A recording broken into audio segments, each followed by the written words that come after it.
नमस्कार दोस्तों, स्वागत है आप सभी का यूपीएससी उत्कर्ष में। मेरा नाम है पूजा द्विवेदी।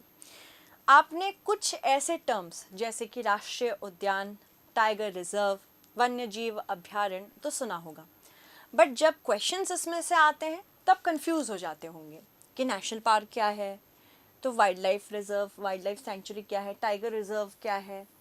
बहुत सारे इंपॉर्टेंट टर्म्स हैं जो आपके एनवायरनमेंट एंड ज्योग्राफी के पार्ट हैं, और इन्हीं टर्म्स को आज हम समझने की कोशिश करेंगे ताकि आपके पास इसका बिना कोई कन्फ्यूजन का एक सटीक आंसर हो कि कौन सा ग्रुप क्या कहलाता है। ठीक है, तो शुरू करते हैं इसके बारे में। देखो, पहली बात तो भारत की अगर हम बात करें तो राष्ट्रीय उद्यान और बाघ अभ्यारण्य ये सख्त सुरक्षा को प्राथमिकता देते हैं, जबकि अगर वन्य जीव अभ्यारण्य की बात करें और बायोस्फीयर रिजर्व की बात करें तो इनकी पॉलिसीज थोड़ी सी लचीली होती है, फ्लेक्सिबल होता है।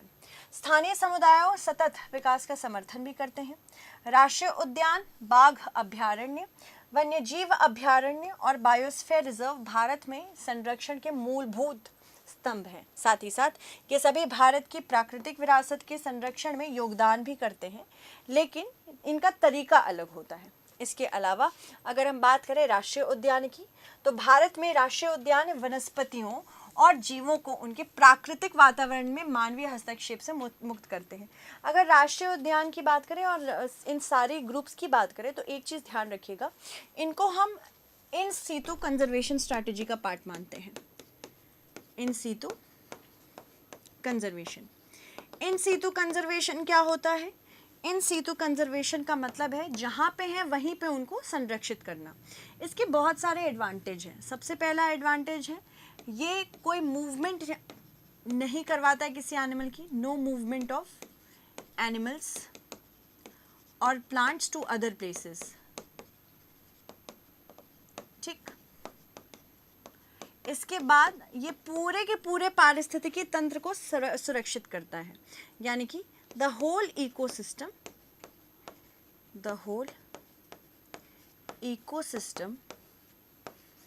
gets helped by this। साथ ही साथ क्योंकि जहाँ पे है वहीं पे इनको सुरक्षित करना है, वहीं पे संरक्षित करना है, तो अलग से पैसा भी नहीं लगता है कि किसी और क्षेत्र में जाके एक अलग से जगह बनाएं, फिर वहाँ पे वो ट्रांसपोर्ट के चार्जेस दें, रखने के चार्जेस दें। तो इसलिए ये टाइम और कॉस्ट एफिशिएंट दोनों है। ठीक है, टाइम एफिशिएंट भी है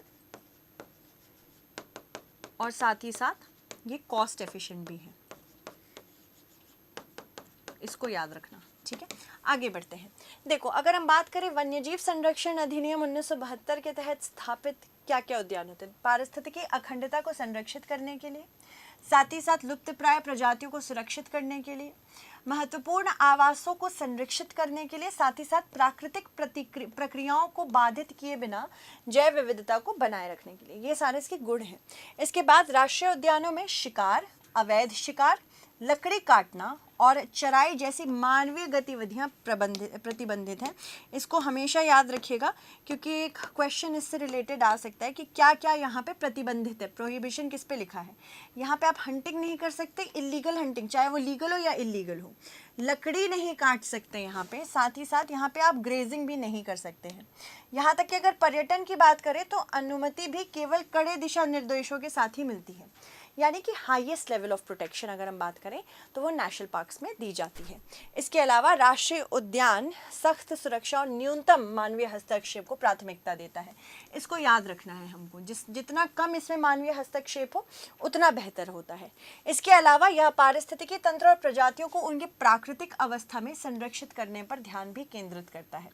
यह सख्त सुरक्षा इन उद्यानों की प्राचीन प्रकृति को बनाए रखने में मदद भी करता है, जिससे उन्हें वैज्ञानिक अनुसंधान और पर्यावरण शिक्षा के लिए प्राकृतिक प्रयोगशालाओं के रूप में काम करने की अनुमति मिलती हो।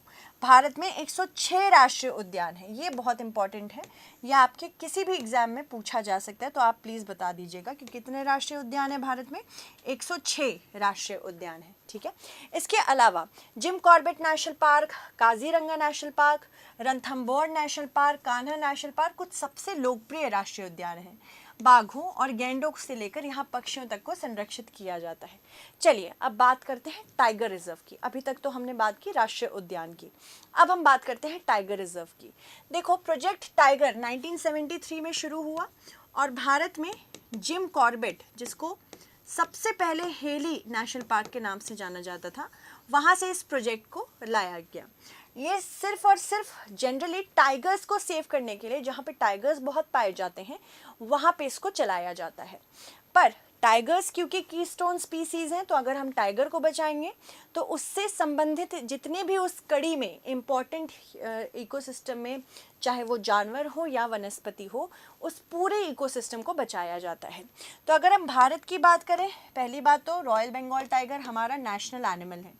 इसके अलावा भारत में जो सर्वे हुआ था, इसमें पता चला है 3697 से अधिक हमारे पास टाइगर्स हैं। यहाँ पे अगर हम बात करें टाइगर रिजर्व्स की, तो हमारे पास 54 टाइगर रिजर्व्स हैं। इसके अलावा हर क्षेत्र में अलग अलग टाइगर्स की आबादी है, कहीं ज़्यादा है कहीं कम है, तो इसको भी याद रखिएगा। सबसे ज़्यादा टाइगर्स की आबादी मध्य प्रदेश में है, इसको भी याद रखना है। टाइगर रिजर्व बाघों और उनके आवासों के संरक्षण के लिए की जाती है। टाइगर रिजर्व बनाने की प्रेरणा 1973 में प्रोजेक्ट टाइगर के अंतर्गत आई थी, तभी प्रोजेक्ट लॉन्च हुआ था। ये भारत भर में बाघों की आबादी में गिरावट को कम करने के लिए एक महत्वाकांक्षी पहल थी। अभी अगर बात करें तो 75% of the total population of tigers ये भारत में पाई जाती हैं। इसके अलावा टाइगर रिजर्व वन्यजीव संरक्षण अधिनियम 1972 के तहत इसे स्थापित किया जाता है। इसके अलावा यह राष्ट्रीय बाघ संरक्षण प्राधिकरण, जो कि एक स्टैट्यूटरी बॉडी है, इसको याद रखिएगा, ये एक वैधानिक निकाय है, स्टैट्यूटरी बॉडी, उसके द्वारा इसको मैनेज किया जाता है, जो कि वाइल्ड लाइफ प्रोटेक्शन, अगर स्टैट्यूटरी बॉडी है तो इससे रिलेटेड क्या एक्ट है, wild life protection act 1972। Tiger reserve का प्रबंधन इस मायने में अनूठा है कि इसमें जोनिंग सिस्टम शामिल है, जिसमें आमतौर पर एक कोर एरिया और एक बफर एरिया होता है। यानी कि कोर एरिया एक ऐसा एरिया है जिसको डीपली सुरक्षित किया जाता है, बफर एरिया और आउटर एरिया भी अलग होता है। कोर एरिया में सख्ती से संरक्षित किया जाता है और कोर एरिया को सख्ती से संरक्षित किया जाता है और मानवीय गतिविधियों से मुक्त भी रखा जाता है। इससे बाघों को प्रजनन और पनपने के लिए पूरी आबादी मिलती है, पूरी आज़ादी मिलती है आबादी बरकरार रखने की। बफर एरिया कोर एरिया के चारों ओर होता है। इसे इस तरह से प्रबंधित किया जाता है कि सख्त नियमों के तहत सीमित मानवीय गतिविधियां होती रहे। यानी कि अगर बात करें एकदम से मानवीय गतिविधियां क्या इसमें नहीं होती, ऐसा बिल्कुल नहीं है। यहाँ सीमित तौर पर मानवीय गतिविधियां अलाउड हैं। जैसे कि क्या क्या अलाउड है, यहाँ पे ये भी क्वेश्चन आ सकता है कि यहाँ पे अलाउ क्या क्या है। अगर अलाउ है भी तो वानिकी कर सकते हैं, कृषि कर सकते हैं और इको टूरिज्म की अनुमति है। अगर बात करें 55 की, अभी मैंने 54 बताया था, एक और अभी रिसेंटली ऐड हुआ है, यहाँ पे हमने उसका उल्लेख कर दिया है। इसके अलावा इनमें से भारत की सबसे बड़ी टाइगर रिजर्व नागार्जुन श्रीशैलम है, इसको याद रखिएगा। पूछा जा सकता है कि भारत में सबसे बड़ा टाइगर रिजर्व कौन सा है, नागार्जुन श्रीशैलम। ये आंध्र प्रदेश और तेलंगाना राज्यों में स्थित है। इसका जो एरिया है 3728 वर्ग किलोमीटर तक फैला है, जो इस देश में बाघों के लिए सबसे बड़ा संरक्षित क्षेत्र है। भारत का सबसे छोटा बाघ अभयारण्य महाराष्ट्र में बोर टाइगर रिजर्व है, इसको याद रखना है। सबसे छोटा कौन है, सबसे छोटा बोर टाइगर रिजर्व है, जो कि कहाँ पे स्थित है, ये महाराष्ट्र में स्थित है। इसका एरिया 138.12 है। इसके अलावा अगर बात करें वन्यजीव अभयारण्य की, ये थोड़ा सा अलग है राष्ट्रीय उद्यानों से। वन्यजीव अभयारण्य संरक्षित क्षेत्र है जो विशेष प्रजातियों, टाइगर रिजर्व में तो बताया गया था कि सिर्फ टाइगर पे हमें ध्यान देना है, बट टाइगर को बचाते बचाते उसके पूरे इकोसिस्टम में यहाँ पे बच जाएंगे सारे लोग। बट अगर हम बात करें केंद्र कौन था, वहाँ पे बिंदु कौन था, टाइगर था। यहाँ पे ऐसा कोई बिंदु नहीं है, यहाँ पे बहुत सारी प्रजातियां हैं जिनके समूह को साथ उनके आवास के साथ संरक्षित किया जाता है। राष्ट्रीय उद्यानों के विपरीत वन्यजीव अभ्यारण्य कुछ मानवीय गतिविधियों को अनुमतियां दे सकते हैं। ये बहुत इंपॉर्टेंट है, जैसे कि यहाँ चराई हो सकती है, जलाऊ लकड़ी संग्रह किया जा सकता है और कुछ प्रकार के स्थायी कृषि भी कर सकते हैं, जो प्रत्येक अभ्यारण्य को नियंत्रित करने वाले विशिष्ट नियमों पर निर्भर भी करती है। तो यहाँ पे लचीलापन है, जो इसके अलावा यहाँ पे लोग अपनी आजीविका भी कमा सकते हैं।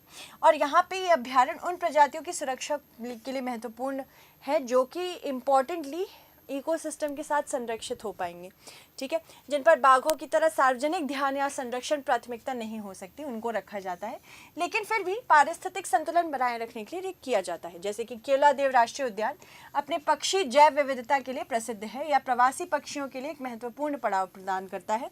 वर्तमान में अगर वन्यजीव अभ्यारण्यों की बात करें तो भारत में 573 वन्यजीव अभ्यारण्य हैं। ये अभ्यारण्य वन्यजीवों और उनके आवासों के संरक्षण के लिए है।